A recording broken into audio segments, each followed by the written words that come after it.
So this video is to show you how to thread your loom to prepare for the pouch weaving. So we're going to be using a long, narrow loom. You may be using a loom that's a little bit more square, but if you're going to eventually create a pouch, this is going to be a better loom, the long one.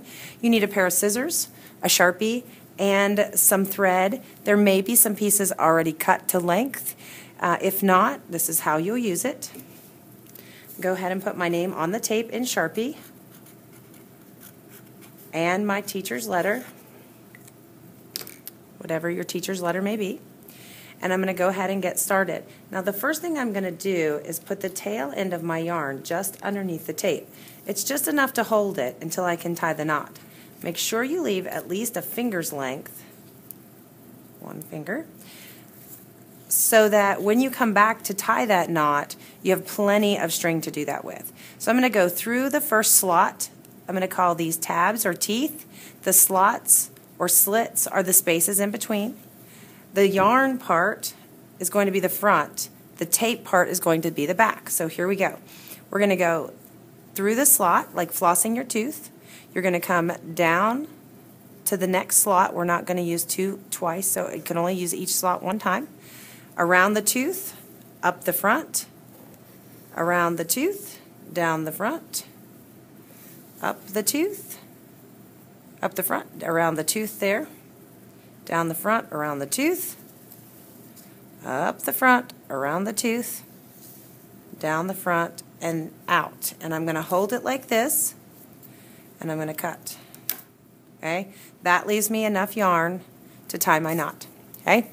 So, I'm finished with this. I can set it to the side. Now I'm going to go back and secure those knots. Now, I'm going to get the knot, I'm going to first check my loom to make sure it's correct. So I have no strings except for my two tails on the back.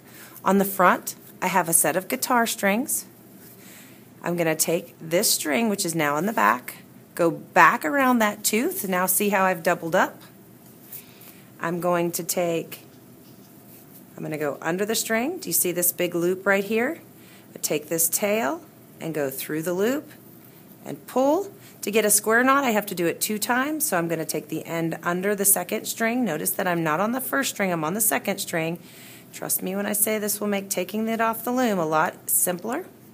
I'm going to take the little end, push it through the loop, pull. Now I have a knot. I can leave it hang in the back.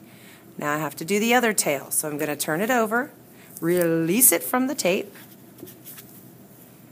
Again, I'm going back, so I'm not going out. That's a no-no.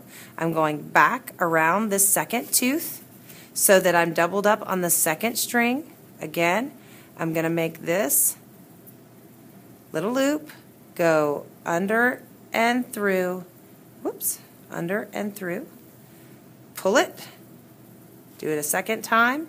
There's my loop. This time it's on the bottom. I'm going to go under and through. See how I just wrapped it all the way around that string? And pull. Once you have this, you have threaded your loom. And you're ready for step 2.